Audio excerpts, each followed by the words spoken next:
తెలుగు శ్రోతలందరికీ నమస్కారం. మన అలనాటి కథలు ఎవర్ గ్రీన్ స్టోరీస్ ఛానల్కి మీ అందరికీ స్వాగతం. వీలునామా అనే కథ వినేద్దామండి. రచన శ్రీమతి ద్వివేదుల విశాలాక్షి గారు. మీకు చదివి వినిపిస్తున్నది శ్రీమతి తాడేపల్లి శ్రీదేవి. ఆలస్యం చేయకుండా మనం కథలోకి వెళ్ళిపోదాం.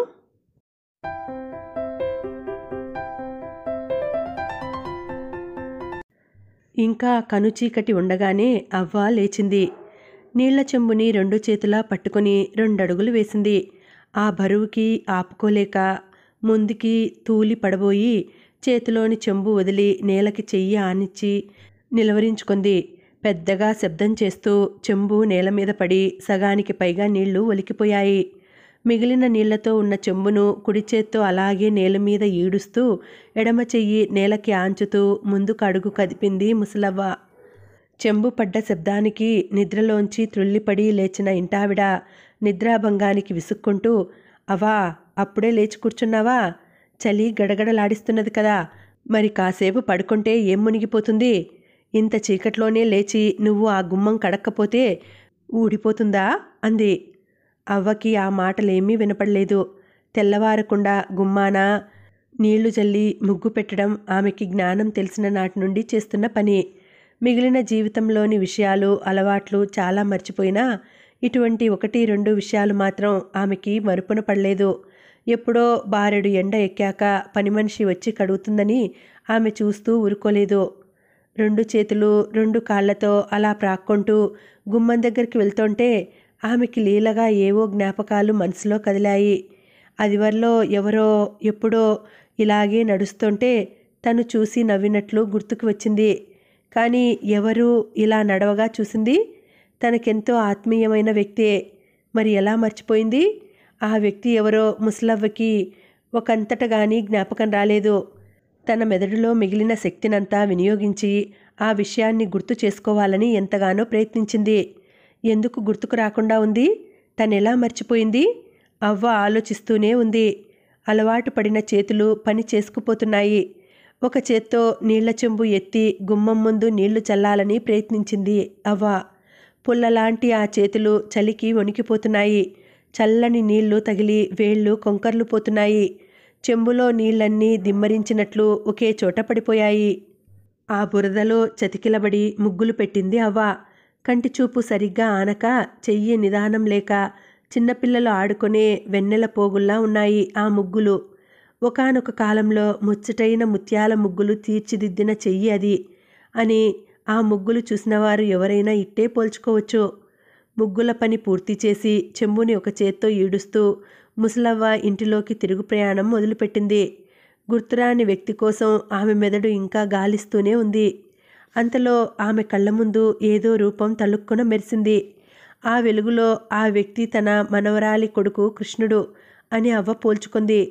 ఓరి వెదవఖానా, నువ్వట్రా కిష్టిగా? గంటసేపు ఎవరా అని గింజుకుంటున్నాను. దొంగలా మనసులోకి రాకుండా దాక్కున్నావురా? నీ చిన్నప్పుడు నువ్వు గజ్జెలు మువ్వలు గల్లు గల్లుమంటూ పాకేవాడివి. ఇప్పుడు నేను నీలాగే, చూసావా? అందుకే అంటారు పసివాళ్ళు పెద్దవాళ్ళు ఒకటని. అవ్వ ముసిముసిగా నవ్వుకుంది. మునిమనవడి జ్ఞాపకాలు అవ్వకి ఎంతో ఆప్యాయమైనవి. వాటిని మర్చిపోతుందేమో అనే భయంతో మళ్ళా జ్ఞాపకం చేసుకుంటూ ఉంటుంది. అడిగినా అడక్కపోయినా అందరితో చెప్తూ ఉంటుంది. అయినా ఇటీవల మరుపు ఆమె మనసుని లొంగదీసుకుంటున్నది. ఆ రోజు చేసిన పనిని, అప్పుడే అన్న మాటని కూడా ఆమె తరచూ మర్చిపోతున్నది. అవ్వకి ఒకానొకప్పుడు అంతా ఉండేవారు.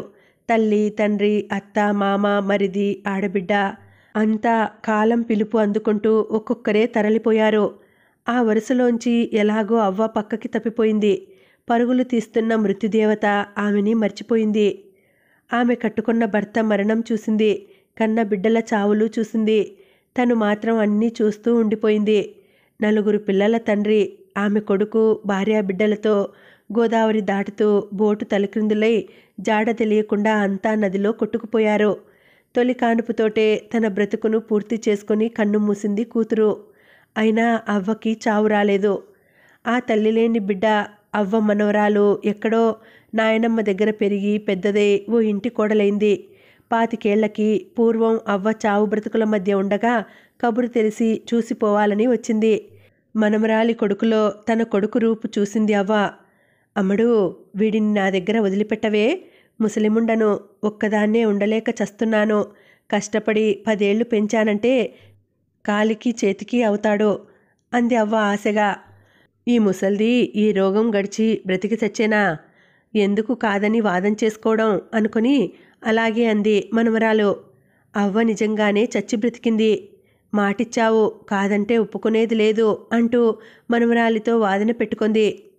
నీకే తిండి లేదు, వీడిని ఎలా పెంచుతావు అంది మనవరాలు. కావాలంటే 4 ఇళ్ళు ముష్టెత్తి పెంచుతానే, అదంతా నీకెందుకు అంది మొండిగా. నిజానికి అవ్వ ముష్టెత్తవలసిన అవసరం లేదు.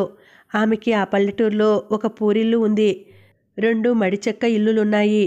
నోటిలో మంచితనం ఉంది, మెత్తని మనసుంది. ఆ 10 నెలల పిల్లాన్ని 10 ఏళ్లవాడుగా చేసే వరకు అవ్వ జిర్రున చీదలేదు. మనవడు 6వ క్లాసులో ఉండగా అవ్వకి జబ్బు చేసింది. అయ్యో నాయనా కిష్టయ్య, నిన్ను పెద్దవాణ్ణి చేయకుండానే వెళ్ళిపోతానేమోరా అంటూ మనవన్ని పట్టుకొని ఏడ్చింది. ఏడవకే అవ్వా, నిన్ను వెళ్ళిపోనీయను, నేను గట్టిగా పట్టుకుంటాను అంటూ అవ్వకి ధైర్యం చెప్పాడు మనవడు. మనవడి మాట ప్రకారం ఈసారి కూడా అవ్వ తరలిపోలేదు. అతడి పురోభివృద్ధికి పథకాలు వేస్తూ మళ్ళా లేచి తిరుగాడింది. కృష్ణుడు మెట్రికులేషన్ పాస్ అయ్యేసరికి కరువు దేశంలో కాలు పెట్టింది. మనమడి కాలేజీ చదువు కోసం ఇల్లు భూమి అమ్ముకొని పట్నంలో కాలు పెట్టింది అవ్వ. కృష్ణుడి కాలేజీ చదువు పూర్తి కాకుండానే చైనా వాళ్ళు మంచుకొండల్లో అలజడి ప్రారంభించారు. వయస్సు ఉడుకు రక్తం ఉన్న కుర్రాళ్ళు ఎందరో సైన్యంలో చేరారు. తోటి పిల్లలతో ఏదో సినిమా చూసి వస్తానని బయలుదేరిన కృష్ణుడు ఇంటికి తిరిగి రానే లేదు. 10 రోజుల పాటు రాత్రి పగలు ఒకటిగా ఎదురు చూసిన అవ్వ 10వ నాడు మనవడు రాసిన ఉత్తరం చదివించుకుని బోరున ఏడ్చింది.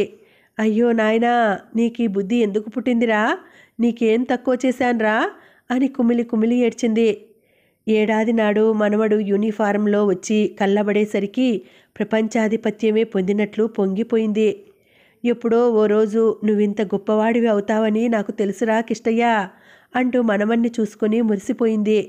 అవ్వకి మిగిలిన జీవితమంతా ఏదైనా ఉంటే అది మనవడే.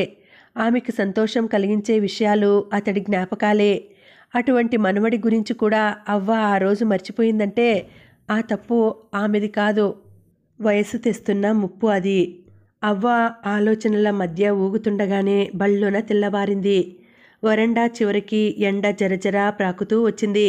ఎండకి ఎదురుగా గోడకి ఆనుకొని ముడుచుకు కూర్చున్నది అవ్వ. ఎండ ఏమంత తీక్షణంగా లేదు. మబ్బుల చాటు నుంచి మెల్లగా పొంచి చూస్తున్నది. నీళ్లకి తడిసిన అవ్వ చేతులు చలికి బిగుసుకుపోతున్నాయి. వేడి కోసం వాటిని దుప్పటి క్రింది నుంచి బయటికి తీసింది. వేడికి బదులుగా చలిగాలి వాటిని అదరగొట్టింది. అబ్బా అబ్బా నాయనా, ఏం చలి ఏం చలి అంటూ చేతుల్ని దుప్పట్లోకి లాక్కుంది అవ్వ. అరగంట గడిచినా ఇంకా మబ్బు విడవలేదు. అవ్వ నరాల్ని కొరుకుతున్న చలి వదల్లేదు. ఆశగా ఆకాశం వంక తలెత్తి చూసింది అవ్వ. మబ్బుల చాటున సూర్యుడు ఎర్రగా ముఖం కందపెట్టుకొని కూర్చున్నాడు. ఏ పనికైనా తను కాదంటే అలిగి కూర్చునే మనమడి ముఖం అవ్వకి గుర్తుకొచ్చింది. పిచ్చి సన్నాసులు అంతా ఒకటే రకం. మెల్లగా నవ్వుకుంది. అవ్వకి ఆకాశం మీద సూర్యుడు, ఎక్కడో ఉన్న మనవడు ఒక్కలాంటివారే. ఇద్దరూ ఆమె కళ్ళకి కాంతిని, ఒంటికి వెచ్చదనాన్ని ఇచ్చేవారే. అంతలో ముఖం ఎర్రగా చేసుకునే వాళ్ళిద్దరూ ఆమె దృష్టిలో పసివాళ్లే. 10 గంటల వేళ మబ్బు విడిచింది. ఇంటి వాళ్ళ అమ్మాయి అవ్వకి భోజనం తెచ్చింది. అవ్వా, స్నానం చేశావా అంది. ఆ రోజు తను స్నానం చేసిందో లేదో అవ్వకి గుర్తులేదు. చేసే ఉంటానని మనసుకి సమాధానం చెప్పుకుంది. చేయకపోయినా వెచ్చగా కప్పుకున్న ఆ దుప్పటి విడిచి అప్పుడు స్నానం చేయాలనే కోరిక ఆమెకి లేదు. ఎదురుగా కంచంలో మాగాయి పచ్చడి అవ్వకి నోరూరించింది. ఆ పొద్దున్నే చేశానే అమ్మడు అంది. మెల్లగా దేక్కుంటూ వచ్చి కంచం ముందు కూర్చుంది. పాపం ఆ ఇంటివాళ్ళు ఎంతో మంచివాళ్ళు. ఇల్లిచ్చిందే కాక 2 పూటలా తిండి కూడా పెడుతున్నారు. మా కిష్టయ్య వచ్చే వరకు ఎలాగో అలాగా వీరి పంచన గడిచిపోతే అంతే చాలు. మాగాయి పచ్చడి నాలుక్కి రాసుకుంటూ అనుకుంది అవ్వ. అవ్వ ఆ కొట్టులో ఉండేందుకు ఆమె తిండికి నెల నెలా కృష్ణుడు ఆ ఇంటి వారికి డబ్బు పంపుతుంటాడు. వారి మధ్య ఏదో దూరపు చుట్టరికం కూడా ఉంది. కానీ ఈ విషయాలేవీ అవ్వకి తెలియవు. కావాలనే ఆమెతో కృష్ణుడు చెప్పలేదు. దయాధర్మంగా వారు తనని ఆదుకుంటున్నారంటే అవ్వకి వారి పట్ల కలిగే మంచి భావం. డబ్బు పుచ్చుకు చేస్తున్నారంటే తరిగిపోవచ్చు. ఊరకే పెడుతున్నారా అంటూ వారితో వాదన పెంచుకోవచ్చు. ఈ వయసులో ఆ పాటి అభిమానంతో ఆమెను చూసేవారు కూడా లేకుండా పోతారనుకున్నాడు కృష్ణుడు. ఎండకి నీడకి మధ్యగా పడుకొని ఒక కునుకు తీసి లేచింది అవ్వ. అప్పటికి ఒంటిన పట్టిన చలి వదిలింది. ఉదయం తిన్న భోజనం కూడా అరిగిపోయింది. ఏదైనా నోట్లో వేసుకోవడానికి ఉంటే బాగుండును అనిపించింది అవ్వకి. పని మనిషి కొడుకు తల్లి కొని పెట్టిన మరమరాల్ని కాగిత పొట్లంలోంచి తీసుకొని తింటున్నాడు. ఇంటివారి పిల్లడు పీచు మిఠాయి కొనుక్కొని చెల్లెలతో వంతులు వేస్తున్నాడు. నా కాస్త పెడతావురా రంగయ్య, పెదవులు చప్పరిస్తూ అంది అవ్వ. అబ్బా మరి నాకో అన్నాడు రంగడు పీచు మిఠాయి ఉన్న చేతిని వెనక్కి దాచుకుంటూ. నేను పెట్టనా అవ్వా అంది చిట్టి. అది అప్పటికే దానిని ఒక పక్క నుంచి తినడం మొదలుపెట్టింది. ఆ పక్కంతా నోట్లోని ఉమ్మి తగిలి బంకలా తయారైంది. అయినా అవ్వ మనసు పట్టలేకపోయింది. ఎంగిలైతే మాత్రం ముంచుకుపోయేదేమిటి, పసివాళ్ళు దేవుళ్లాంటి వాళ్ళు అంటారు అనుకుంది అవ్వ. ఆశగా చెయ్యి ముందుకు జాచింది. అబ్బా ఎంత ఆశ! చెయ్యి వెనక్కు పెట్టుకుని పరుగు తీసింది చిట్టి. అవ్వ ముఖంలో ఆశాభంగం కొట్టవచ్చినట్లు కనిపించింది. లోతుకుపోయిన కళ్ళల్లో నీళ్లు లీలగా తిరిగాయి.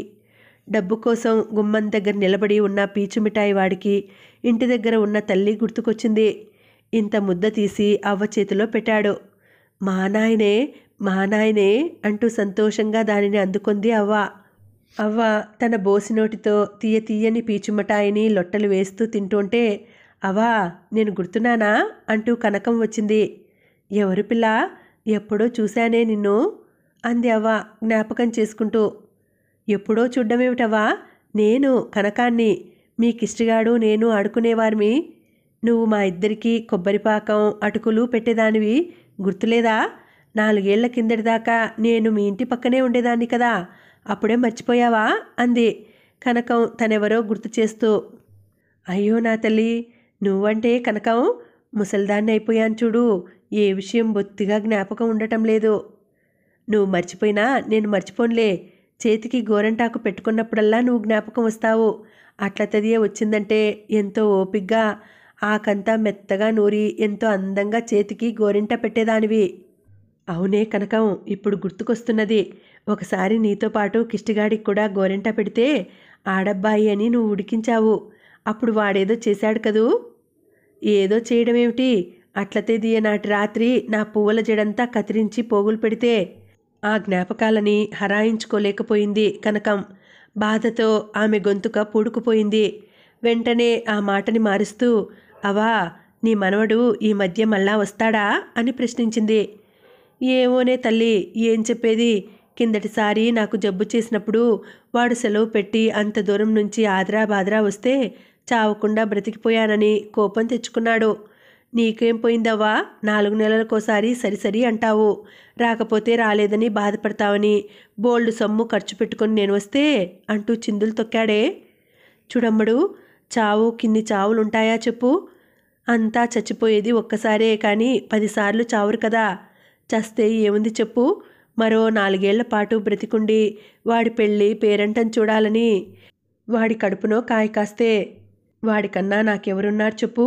అయినా వాడికెందుకో అంత కోపం వచ్చింది. సరేలే, ఆ రోజే వాడితో నేను వికరంగా చెప్పేశాను. ఒరే కిష్టిగా, అవ్వ ఎప్పుడూ ఇంతే అని కబురు విని రాకుండా ఉండిపోయావు సుమా. ఈసారి జబ్బు చేస్తే నిజంగా చచ్చిపోతాను. ఎంత ఒట్టు పెడితే అంత ఒట్టు అన్నాను. ఇంకా ఇలాగ పడదవ్వా, నీ చావు కబురు వినే వస్తాను అన్నాడు. వెర్రినాయన, అంత మాట అన్నాడా? మళ్ళా వెళ్ళిపోతూ, అవ్వా నీకేం చేయలేకపోతున్నానే, నన్నెంత కష్టపడి పెంచావు అంటూ కళ్ళనీళ్లు పెట్టుకున్నాడే. వాడిది వెన్నలాంటి మనసే కనకం. అయిన వాళ్ళంటే ప్రాణం పెడతాడు. కాస్త నోటి దురుసు, పెంకితనం, కానీ నా నాయన ఎంత మంచివాడే. అన్నట్లు నీ మాట కూడా అడిగినాడే పిల్ల. వాడికి చిన్నప్పటి నుంచి నువ్వంటే ఎంతో అభిమానం. నా గురించి ఏమని అడిగాడు? కాస్త ముందుకు వంగి ఆతృతగా ప్రశ్నించింది కనకం. ఏవేవో చాలా అడిగాడే తల్లి. అవన్నీ నాకు గుర్తుండి చచ్చాయా? వాడికి నిన్ను ఒకసారి చూడాలని ఎంతగానో ఉందే. ఎలానూ వచ్చావు. వాడొచ్చే వరకు 4 రోజుల పాటు ఉండవే కనకం. అవ్వ చూడకుండా కళ్ళు తుడుచుకుంది కనకం. ఆ, నాకు అదే పనా? అతడి అభిమానం కోసం నేనేం పడి చావడం లేదు. నా ఇల్లు నా సంసారం నాకుంది. ఈసారి నీ మనవడు వస్తే కనకం మొగుడికి 1000 రూపాయల జీతం అని చెప్పు. అతడికి పట్నంలో 2 మేడలు 2 కార్లు ఉన్నాయని చెప్పు. ఇదిగో ఈ నగలన్నీ చూసావా? ఇవన్నీ అసలైన మేలిమి బంగారం, రవ్వలు కెంపులు, తెలిసిందా? మా ఇంటి ముందు దర్వానుకి తనకన్నా ఎక్కువ జీతం ఇస్తామని చెప్పు. ఇదిగో మర్చిపోయావు సుమా, ఇవన్నీ ఒకటి కూడా విడవకుండా చెప్పాలి. కనకం గుక్క తిప్పుకోకుండా చెప్పింది. అలాగేనే నా తల్లి, ఎందుకు చెప్పను? నీ సంగతులన్నీ విని వాడెంత పొంగిపోతాడనుకున్నావు? కనకం అదృష్టవంతురాలమ్మా, అది కాలు పెట్టిన చోటు కలకల్లాడుతుంది అంటాడే వాడెప్పుడు. అవ్వ ఇంకా తన మనమడి మాటలు చెప్పుకుపోతూనే ఉంది. కనకం క్షణకాలం కళ్ళు మూసుకొని ఊపిరి బిగపట్టింది. వస్తానవ్వా, ఈ రాత్రికే నా ప్రయాణం అంది కనకం మెల్లగా నిట్టూరుస్తూ. మళ్ళా ఎప్పుడొస్తావు? ఆప్యాయంగా ఆమె వీపు నిమురుతూ అంది అవ్వ. ఏమో, ఏం చెప్పను, ఎప్పుడు వీలు పడుతుందో అంది కనకం. మళ్ళా నిన్ను చూస్తానో చూడనో, ఈ ముసలిదాన్ని మాత్రం మర్చిపోకేం. ఈసారి మాకిష్టయ్య వస్తే. నిజంగా రాడంటావుటే కనకం? ఏదో మాటకి అలా అని ఉంటాడు కానీ నే చస్తుంటే రాకుండా ఉంటాడుటే. వాడితో నేనెన్ని సంగతులు చెప్పాలనుకుంటున్నాను. ఒకవేళ వాడు రాకుండానే నేను చచ్చిపోతే ఎలా? ఎలా? పోనీ ఓ పని చేసి పెడతావు తల్లి. వాడికో 4 ముక్కలు రాసిపెట్టు. నే చచ్చినా వచ్చి చదువుకుంటాడు అంది అవ్వ దిగులుగా. పాపం మనమడికి ఏం చెప్పాలనుకుంటున్నదో. అతడు రాకుండా ఈమె హరి అంటే ఆ కొరత మనసులో మిగిలిపోతుందేమో అని జాలిపడింది కనకం. అలాగే రాస్తాను, చెప్పు, ఏం రాయమంటావో అంది. ఇంటివారమ్మాయి కాగితం పెన్సిలు ఇచ్చింది. అవ్వ ఏదో సొదగా చెప్పుకుపోతున్నది. దానికి మొదలు తుది ఒక వరుస క్రమం అంటూ ఏదీ లేదు. అర్థం కుదరని ఆ మాటల్ని అటు తిప్పి ఇటు తిప్పి ఒక రూపంలో పెట్టి ఓపిగ్గా వ్రాసింది కనకం. ఇంకా అవ్వధోరణి ఆగలేదు. అవా, ఇంక చాలే, చాలానే చెప్పావు అంది కనకం. నా తల్లి నా తల్లి, ఆ ఒక్క మాట అంటూ బ్రతిమలాడింది అవ్వ. ఆ ఒక్క మాట వ్రాసి కాగితం మడిచి అవ్వ చేతిలో పెట్టింది కనకం. ఈ రాసింది అవ్వ కోసం కాదు కృష్ణ, నా కోసం. నా దస్తూరి గుర్తించి ఒక్కసారైనా నువ్వే సర్వం అనుకున్న కనకాన్ని తలుచుకుంటావేమోనని. నీ మనసులో అయినా నా ఆలోచనలు నిలుస్తాయేమో అని. కనకం వెనుతిరిగి అవ్వ చేతిలో కాగితం చూస్తూ అనుకుంది. ఆ క్షణం నుంచే అవ్వ మనసులో మనవడు రాకుండా చచ్చిపోతానేమో అన్న దిగులు పట్టుకుంది. చీకటి పడుతుంటే ఆ భయం మరికాస్త బలం పుంజుకుంది. ఉప్పు పిండి పలహారం ఆ రోజు అవ్వ గొంతుకు దిగలేదు. సగానికి పైగా ఆకులో అలాగే వదిలేసి లేచింది.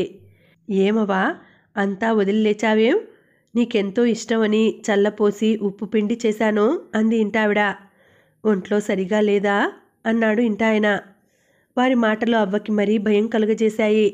తనకు ఎంతో ఇష్టమైన ఉప్పు పిండి నోటికి రుచి పచ్చి లేకుండా పోయింది. నిజంగా తనకేదో జబ్బు ముంచుకు రావడం లేదు కదా? కిష్టయ్య రాకుండా చచ్చిపోను కదా? భయంతో అవ్వ కాళ్ళు గడగడలాడాయి. గుండెల్లోంచి వణుకు పుట్టుకొచ్చింది. నులక మంచం మీద ముడుచుకు పడుకొని మనసుకి నిబ్బరం తెచ్చుకోవాలనుకుంది. కిటికీ కన్నాల్లోంచి చలిగాలి రివ్వున కొడుతున్నది. అవ్వ శరీరం ఆ చలికి గడ్డ కట్టుకుపోతున్నది. దుప్పటి బుర్ర మీదుగా ముసుగు పెట్టుకోవాలని పైకి లాగింది. ముందు సంవత్సరం చలికాలంలో కుంపటి కాచుకుంటుంటే దుప్పటి కాలిపోయి అరచేయంత కన్నం పడింది. ఆ కన్నంలోకి అవ్వ కాళ్ళు దూరిపోయింది. లేచి సర్దుకోవాలనుకుంటే నరాలు పట్టుతప్పి స్వాధీనంలోకి రాకుండా పోయాయి. ఈరోజు చలి మరీ ఎక్కువగా ఉంది. ఇంకొక దుప్పటి ఉంటే బాగుండును అనుకుంది అవ్వ. ఈసారి కిష్టయ్య వచ్చినప్పుడు ఇంకొక మంచి దుప్పటి కొనిపెట్టమనాలి. మొదట్లో ఇది బాగానే ఉండేది, ఆ రోజు కాలిపోకపోతే. ఇంటాయన అన్నట్లు ఎంత చలైనా మరీ అంత కుంపటి దగ్గరగా తను కూర్చోకపోవలసింది. నిష్కారణంగా మంచి దుప్పటి కాలిపోయింది. 4 రూపాయల దుప్పటి. 2 చలికాలాలు గడవకుండానే కాల్చేసుకున్నావు అంటూ విసుక్కున్నాడు అతడు. నిజమే, వాళ్ళు మాత్రం ఎంత కనిపెడతారు పాపం పిల్లల వాళ్ళు. ఇంకా ఏదో మంచివాళ్ళు కాబట్టి. అవ్వకి ఇంటివారి పట్ల మంచి భావం మరికాస్త పెరిగింది. నెల రోజుల క్రిందట అవ్వకి బట్టలు కొనిపెట్టండి, చలికాలం వస్తున్నది అంటూ కృష్ణుడు పంపిన సొమ్ముతో ఇంటాయన కూతురికి చీరలు కొనిపెట్టిన సంగతి అవ్వకి తెలియదు. ఈ ముసలిముండకి ఈ పాటి మంచం, పక్క, తిండి, బట్ట చూస్తున్నారు. అదెంత కాదు అనుకుంది అవ్వ. రాత్రి మీరుతుంటే చలి మరింత అట్టహాసంతో అవ్వ మీదకి దండయాత్ర చేసింది. దవడలు దగ్గర పడుతుంటే, పళ్ళు ఖర్చుకుపోతుంటే అవ్వ బాధగా మూలుగుతూ మగతగా కళ్ళు మూసింది. నాయనా కిష్టయ్య, నువ్వొక దుప్పటి కొనిపెట్టాలిరా. నిన్ను ఇబ్బంది పెట్టకూడదని ఎంత ఓర్చుకున్నా ఈ చలి భరించలేకుండా ఉన్నాన్రా. మహా బాధగా ఉంది. నిజంగా చచ్చిపోతానేమో అని భయంగా ఉందిరా. మనవడు ఎదురుగా ఉన్నట్లే మాట్లాడింది అవ్వ. ముస్లిముండ చలికి వణికి చస్తున్నది. రేపు ఏదో ఒకటి చూసి కొని పారేయండి అంది ఇంటావిడ భర్తతో. నేను ఆ మాటే అనుకుంటున్నానే. ఆ సొమ్ము కాస్త అలా ఖర్చయిపోయింది. చేతిలో డబ్బు ఆడటం లేదు మరి అన్నాడు ఇంటాయన. తెల్లవారుజాము అయ్యే వరకు అవ్వ మూలుగుతూనే ఉంది. ఏదో గొనుగుతూనే ఉంది. ఆ రోజున బళ్ళున తెల్లవారిన అవ్వ లేవలేదు. సగం రాత్రి గడవకముందే రోజూ లేచి కూర్చునేది. ఈరోజు ఇంకా మొద్దులా పడుకుందే అంది ఇంటావిడ. పాపం పడుకొని రాత్రంతా చలికి చచ్చింది. ఇప్పుడు లేచి అది చేయవలసిన పనులేం మించిపోవు అన్నాడు ఇంటాయన. ఆహా, నాకు పనులు చేయాలని కాదు, ఏనాడు లేని అలవాటని. అమ్మా అమ్మా, అవ్వ నిద్రపోవడం లేదే, అటకవైపు చూస్తున్నది అంది చిట్టి అవ్వ దగ్గరికి పోయి తొంగి చూస్తూ. ఆహా అంటూ దంపతులిద్దరూ అటు వెళ్ళారు. ఆ రాత్రి చలికి అవ్వ కళ్ళు మూతపడలేదు. ఇంకా వాటంతటా అవి ఎప్పటికీ మూతపడవు. మనమడు రాకుండానే అవ్వ తరలిపోయింది. ఈసారి ముసలవ్వ నిజంగానే చచ్చిపోయింది. ఇరుగు పొరుగు ఉదయాన్నే కబురుగా చెప్పుకున్నారు. మిలిటరీలో కృష్ణారావుకి ముసలవ్వ మరణం గురించి ఒక టెలిగ్రామ్ పంపి అవ్వ అంత్యక్రియలకి ఏర్పాట్లు చేశాడు ఇంటాయన. శవాన్ని తరలిస్తుంటే తల కింద పొందికగా మడిచిపెట్టిన కాగితం కనిపించింది. ఏదో కల కన్నట్లు నిన్ననే ఆ పిల్ల చేత మనవడికి ఉత్తరం రాయించింది. ఏమైనా డబ్బు దశకం ఎక్కడైనా ముసిల్ది దాచిపెట్టిందేమో చూడండి అంది ఇంటావిడ ఉత్సాహంగా. ఇంటాయన ఆతృతగా కాగితం విప్పి చదవసాగాడు. కిష్టయ్య, నువ్వు రాకుండా చచ్చిపోతానేమో అని భయంగా ఉందిరా. నిన్ను చూడకుంటే నా ప్రాణం తిన్నగా పోదురా తండ్రి. ఈ ఒక్కసారికి తప్పకుండా రారా, మరి బ్రతకలేన్రా. ఈసారి చావంటే నాకెందుకో భయంగా ఉందిరా. ముందు జన్మలో ఏం చేసుకున్నానో ఈ జన్మలో మనిషిగా పుట్టించాడు దేవుడు. ఈ బ్రతుకులో చేసిందే ఇంకో బ్రతుక్కి దారంటారు. ఈ బతుకులో ఎవరికి ఏదీ పెట్టుకోలేకపోయాన్రా. చిన్నప్పుడు మీ ముత్తాత కోసం కూడిక చేశాను. ఆ వెనుక మీ తాత కోసం, ఆఖరి దశలో నీ కోసం ఎంగిలి చేత్తో కాకిని కొట్టకుండా కాలక్షేపం చేశాన్రా నాయనా. అయినా ఆస్తి అంతా తరిగిపోయింది. నేను వెళ్ళిపోతున్నాను. ఇప్పుడు ఏమనుకుంటే ఏం లాభం? ఒంట్లో శక్తి లేదు, చేతిలో పైసా లేదు. నేనే ఇంకొకరి దయాధర్మాల మీద పడి బ్రతుకుతున్నాను.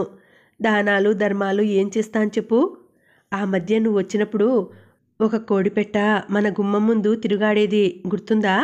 నువ్వు దానికి శనగలు కొనివేస్తే ఒక్కొక్క గింజ ఏరుకు తినేది. నువ్వు వెళ్ళిపోయాక కూడా అది రోజూ వచ్చి ఇంటి ముందు తచ్చాడేది. పాపం ఆశతో వచ్చింది. ఏమైనా 4 గింజలు పడేయమ్మా అంటే ఇంటావిడ కసురుకొనేది. ఆవిడ అన్నమాట నిజమే మరి. పిల్లలకే కడుపు నిండా తిండి పెట్టడానికి కటకటగా ఉంటే కోళ్ళకి కుక్కలకి ఏం వేస్తారు చెప్పు. ఆ కోడి నా ముందు నిలిచి క్వా క్వా క్వా అంటే నాకెంతో జాలి వేసేది. నీకు పెట్టడానికి నా దగ్గర ఏమీ లేవే అంటే దానికి అర్థమవుతుందా? 4-5 రోజులు వరుసగా వచ్చి అలా అరిచింది. ఈ మధ్య ఇంటివాళ్ళు 2 రోజులు పెళ్లికి వెళ్ళారు. ఇంత ఊరగాయ 2 పావుల బియ్యం ఇచ్చి ఆ 2 రోజులు నన్ను ఉడికేసుకోమంది ఆ ఇల్లాలు. బియ్యంలో ధాన్యం నిండుగా ఉన్నాయి. ఎండలో కూర్చుని కంటికి దగ్గరగా పెట్టి ఏరుకున్నాను. ఒక పిడికెడు ధాన్యం వచ్చాయి. మరునాడు ఆ కోడి వస్తే వెయ్యాలని రేకు డబ్బాలో పోసి ఉంచాను. ఎంచేతో ఆ కోడి మళ్ళా రానే లేదు. పని మనిషిని అడిగితే నాయుడు గారింటికి అల్లుడు కూతురు వచ్చారు కదమ్మా అంది. కిష్టయ్య, దానిని నిజంగా చంపేశారంటావుట్రా?